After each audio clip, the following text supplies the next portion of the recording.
Hey everyone, and welcome to Srsly Risky Biz. This is the podcast that we do here at Risky Business, all about cybersecurity policy and intelligence.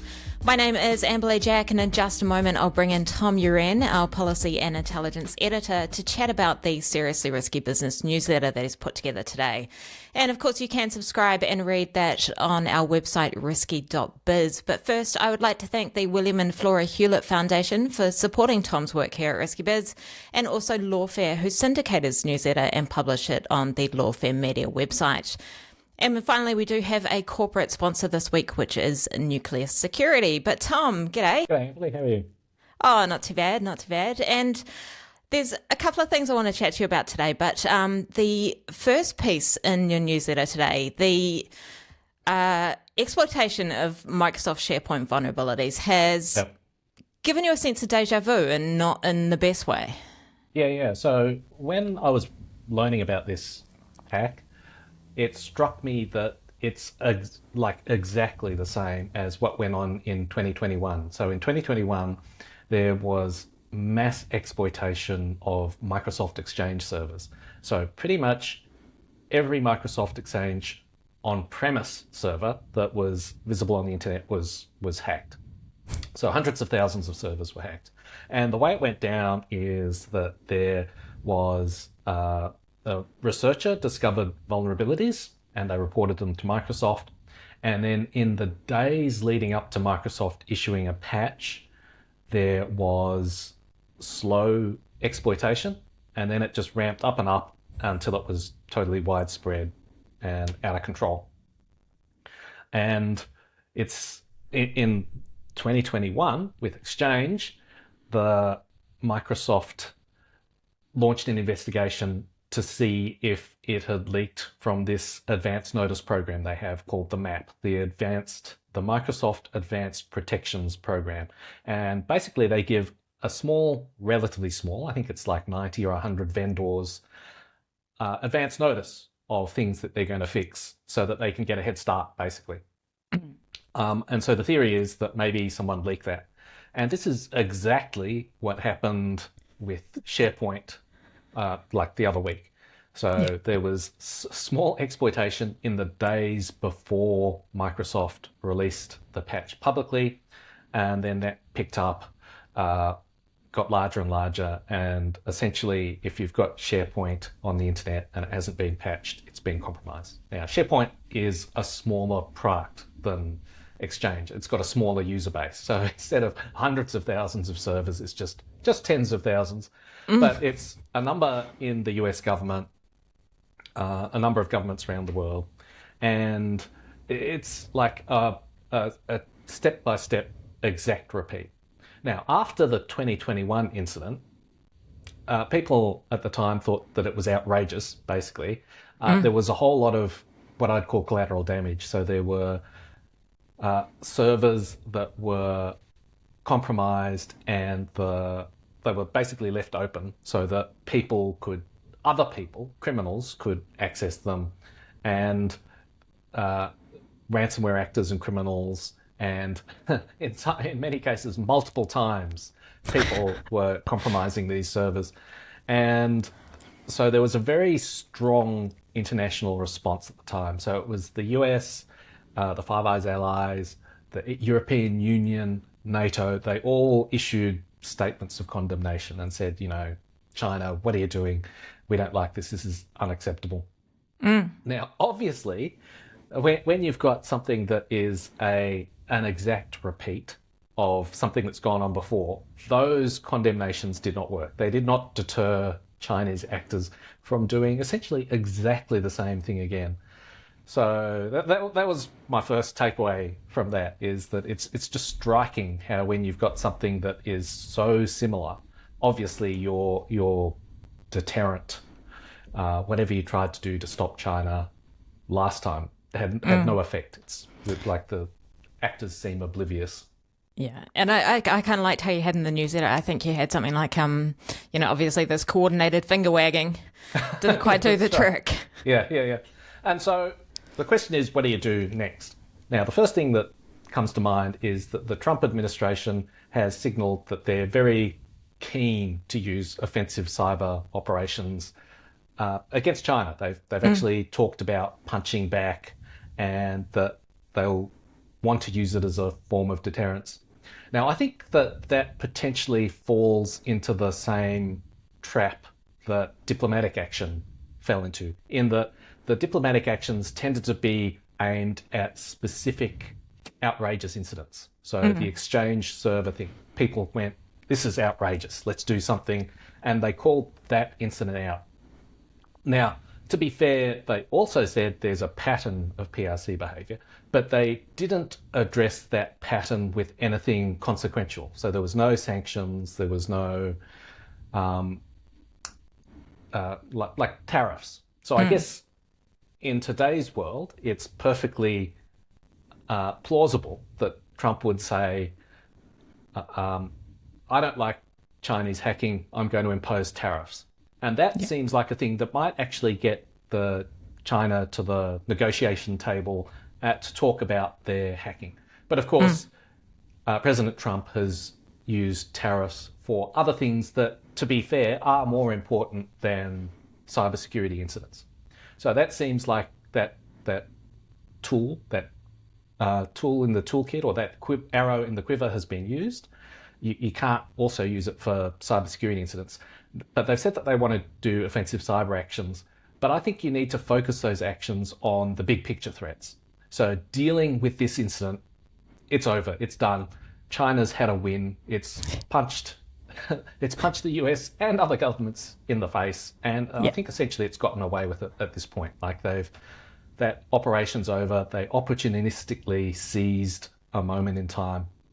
But there's no ongoing campaign that will have strategic impact for the US. It's done and dusted.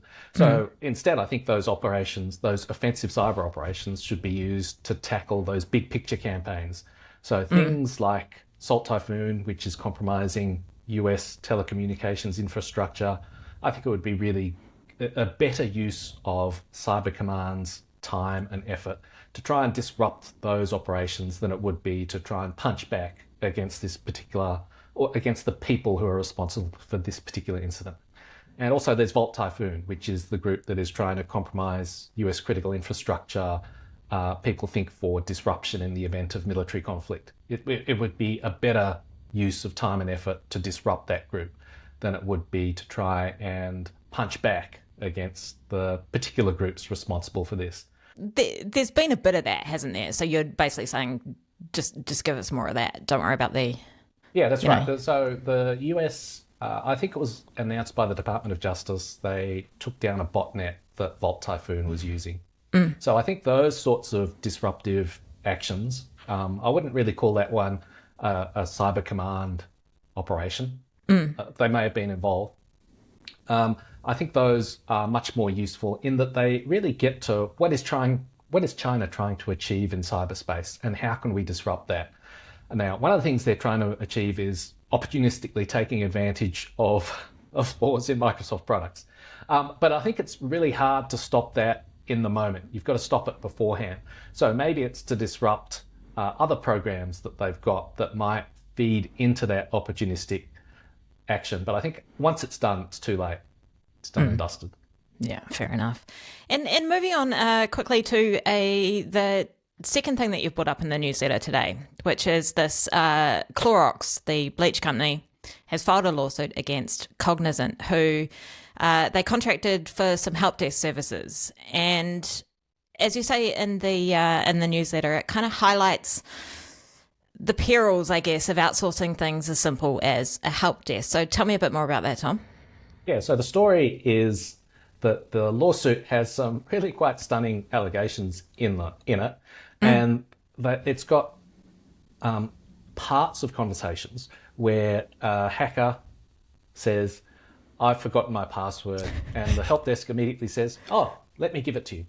And then they'll say, oh, I don't have my multi-factor authentication. And the help desk will say, oh, let me reset that for you. Definitely go and read this newsletter, because when I was reading it this morning and I saw those screen grabs of some of those conversations, my first thought was, this is a joke. But no, it actually is. I've lost my password. Okay, here it is. Yeah, that's right. So Now, those conversations, like they're partial. So we don't know the whole story. Yeah. There's a lot of context that we don't have. So I'm withholding judgment, but they were certainly sensational. One of the things it reminded me of is that quite a while ago, Coveware, which is a ransomware incident response firm, said that it had dealt with incidents, several incidents where the outsourced IT support, part of the problem was that their incentives, which were based on things like resolving tickets quickly, were actually kind of cut against good security. So, for example, good security might be if someone rings you up, you hang up the call and you ring back that person on a phone number that is in the internal directory. And you get that person to then send you a selfie with maybe an ID, government ID, photo ID with it. And that is not quick. That's a bit painful. And so if the clauses in the contract are, we'll give you more money if you resolve things quickly, I think you can see how the incentives might be, well, we'll just skimp a little bit on security because we'll end up with more money because we kick over tickets quickly, we resolve things quickly. So I think it's interesting that it highlights there's a difference in incentives between the client company and the service provider. They're not perfectly aligned. And the lawsuit, that was the sensational part. There's other parts where it says that, we were Clorox, we were under the pump, yet Cognizant, the service provider, didn't respond as quickly as we'd like. And despite having worked with them for 10 years, they didn't have the expertise we thought that they should have. Now, Cognizant has responded and said, look, you just wanted help desk support. We did that. It's not our problem if you're incompetent at cybersecurity. So I think that it points out to some degree that you can outsource some IT help desk services, but you can't really outsource the risk. And you, to some degree, you lose a bit of control over exactly what goes on. So there was talk of an email back and forth about, have you followed these policies? Yes, we followed those policies. But when it's a separate company that's doing it, as a Clorox IT security person, like, how do you really know? I guess that's the broader point there. Yeah. Yeah, and I think it's worth pointing out as well, which you did in your newsletter as well, is that none of these allegations in this back and forth has been tested in court yet. So, we obviously don't know the full story, but yep. Interesting read nonetheless. And just also on this outsourcing services, very quickly, your final piece here is Microsoft contracting engineers in China to work on Department of Defense cloud systems, just kind of served as another neon flashing light example of how this may not be the best idea. Yeah, well, it's different in that I don't think the US government has any choice. Yep. Like, the US government is not going to create its own cloud services. So the story is that about a decade ago, AWS, Microsoft, Google, they were all competing to try and get US government business, and Microsoft ended up winning. And the reporting from ProPublica says that one of the key ways that Microsoft was able to cut costs was by outsourcing a lot of the maintenance support to China. So this is 10 years ago. Things are a bit different. It's still a terrible idea. Now, the way they justified it to themselves was, we'll have digital escorts, and they'll oversee everything that's going on. ProPublica reports that these people are paid just a little bit above minimum wage. Sometimes they don't have technical skills. And so it's, I guess it's like whitewashing the appearance of security, or trying to give the appearance that you've got a compensating control. Now, I think that if you give an adversary hands-on keyboards, which they didn't exactly have, there is no compensating control. That's just a terrible idea. Yeah. But and again, this highlights that the incentives for the service provider and the company, the client, are just different. Now, I don't think the US government really has any choice. It's got to find a contractor. But the other thing that struck me is that no one in the Department of Defense seemed to know about this program, about the idea of digital escorts. So it was just like a stunning piece of reporting.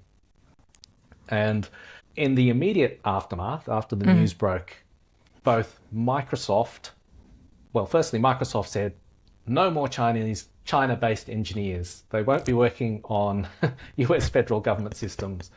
So it wasn't just the Department of Defense, it's also the broader government cloud. So Justice, Treasury, Commerce were all using that cloud. So Microsoft said no China-based engineers. And also Pete Hegseth, the Secretary of Defense, came out in a video and said there will be no more China-based engineers. And it struck me that it's kind of weird that they're talking about China-based engineers because that leaves scope for India-based engineers, Vietnam-based engineers, Poland-based engineers. And so I'm convinced that that's what's going on. It's such a big problem that they can't eliminate foreign engineers altogether. They've just eliminated the most problematic ones in the short term. Just one at a time. Yep. We'll see what happens in a couple of years when the next story comes out. Yep. Oh, thanks, Tom. We'll leave it there. And interesting conversation as always. You're heading away next week, so we will see you in a couple of weeks. But thanks so much. Thanks, Emily.